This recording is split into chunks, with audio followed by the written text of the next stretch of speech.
Hi all, fellow Bubble.io enthusiasts. How are you guys doing today? We're going to be going over schedules and set states and, just some of the issues I ran into with Bubble, considering it is a very robust piece of software. Okay. Very nice. If you want it for, as I said in the previous intro video, if you want it to, make a health app, great, right? But out of the box, and then you got to get into a little bit more intricacies, it gets a little bit difficult. So again, I'm not going to go into too much. I'm going to show and tell. Okay. So right here, I'm going to give you a little bit of a, just a we're in the sales prospect area. In the sales prospect area, what this is basically, we got prospecting, sales, and cleaners go out. And as you can see here, we got a phone number. I'm going to put Cardinal Software Consulting, Nadeem Sayani at gmail.com. I'm going to put the title Mr., okay, because I am a Mr. and I am a he. There's no he, him, she, or this or that, right? But, I should have cut that out. Okay. Here we go. Prospect notes. Let's add that. One call. Okay. And one of the hardest features in Bubble, wrapping your head around as a developer, as a 30-year veteran .NET architect developer, we run into a lot of issues with things like we're used to seeing a for loop, right? So again, just to show you, we got a basic for loop here. And, right in here, we want to do a console.log, or in Bubble, we want to perform other actions, such as process the image, save it to another API workflow, something of the sort. And that becomes a little bit difficult in Bubble.io. So in Bubble.io, we use something called schedules, okay? Now, these are pretty much, the only way you can have a function call another function.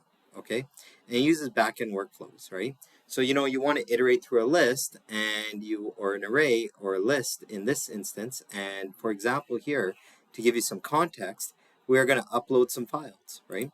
And we want to iterate through the images. So okay, here we go. I am going to add a thumbnail.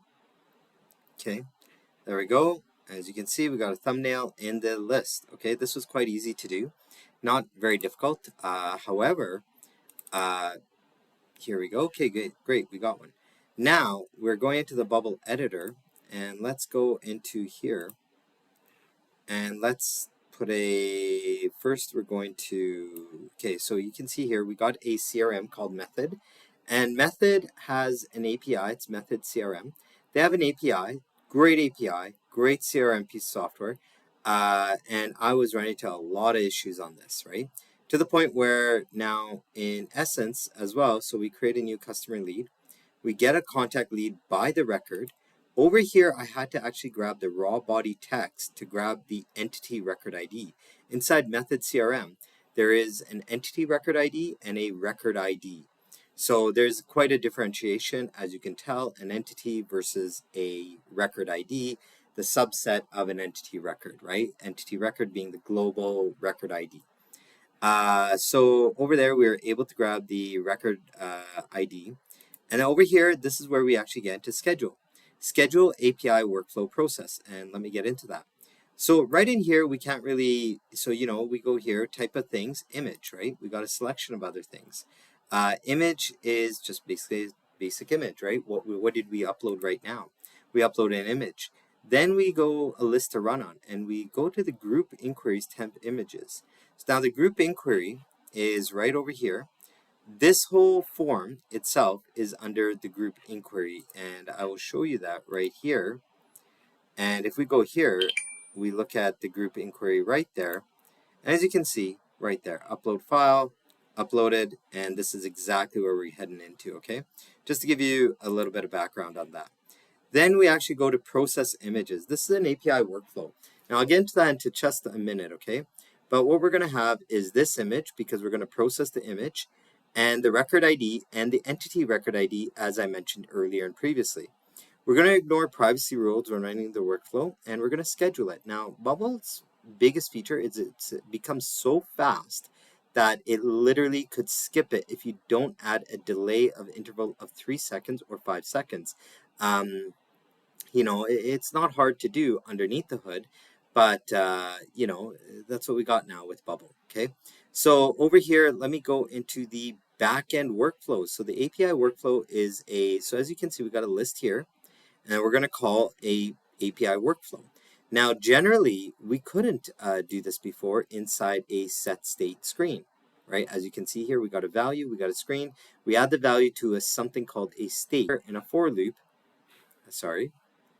The for loop right here is the constant, which is the list, which is the state of what we're going to actually put it into. And then we're going to do a for loop, and inside here, instead of the console.log, we want to process the image, okay? Processing the image is our main goal here over a list, right? So as you can see, I uploaded a list of thumbnails, and then I want to process these images and save them into method CRM. So let me just pull this back here. Great. And, you know, we're going into there. We go here. And let's go now. This process images, you're wondering, where is it? Where do I create it? Like, you know, we can't create it here. We can't create it over here or anywhere. We actually go here and we actually go, oh God, backend workflows. Let me just find it, okay? And sorry about this. Oh God. Yeah, there we go. Backend workflows. Almost lost it. As you can see here, process images. Okay, great. What do? We actually go to method and we actually took in those parameters of record ID. As you can see here, we go here and we actually add the parameters. So as you can see here, we process images right there. Exposed as a public API workflow. This means that basically if we have a separate process or something, we want to expose process images, we want to do this on a separate web page, we can still use bubble.io and use the whole concept behind that, okay? So we actually use a post and we actually add image. This is the actual image, the individual image in the array that we are processing now. So we got a list of images, as you can see, group inquiry, temp images, and then we're actually processing it through. For those newbies, this is why I'm going a little bit in depth, right? You know, so, and always remember, in bubble.io, in any CRM, ERP type system, there's a certain vernacular. And what I mean by vernacular, there's a certain vocabulary, right? Just like in law, just like in anything else, we got to use the correct vernacular. And so Bubble kind of obfuscates that. They call it schedule, but really it's a method within a method, and they base it around a schedule, okay?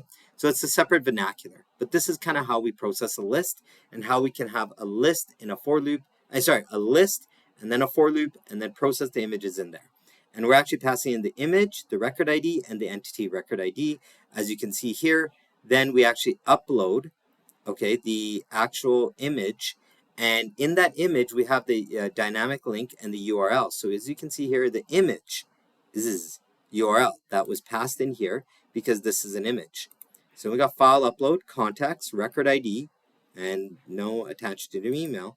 Then we actually, you know, I ran into a lot of issues with the file upload because Bubble didn't actually return anything back. And it was giving me a lot of garbage with that, which was really interesting because on other workflows, it's given it back in a raw body text. Then we actually got into get file URL. So I actually had to get it, the record ID, and this was the biggest thing, is to get the formatted URL based on the body of step 1, and this body is the actual the file upload, because when I did a file upload, then I went to get the actual file, it wasn't giving it to me. Then I had to get the actual file URL. Then I created a temp image files database table, and this is kind of how we do it. We, create a new temp image file inside the database, and as you can see, a result of step 1, the body ID, record ID, current user's email, entity record ID, able to process the image. And let's go back to here, and we go to submit, and right there we can actually go and get the pages on the list. As you can see, process images, this image from temp images, we're actually processing it, and then we're actually getting the record ID, passing it in, and as you can see, continuing on over there. Okay, so that's a little bit of a synopsis in a quick aspect, right?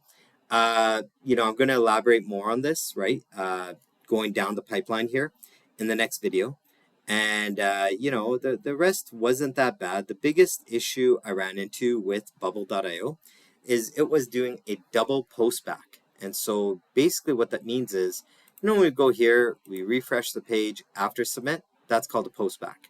And then we did a double postback. So I had to enforce that this was actually being saved twice and then remove it, because basically what it would do is it would hold on to the original record when I submitted to the method CRM. Now, it wasn't method CRM's issue. Bubble.io, I've got the postman, and Bubble.io developers just kept on saying, oh, it's got to be their issue, their issue, their issue.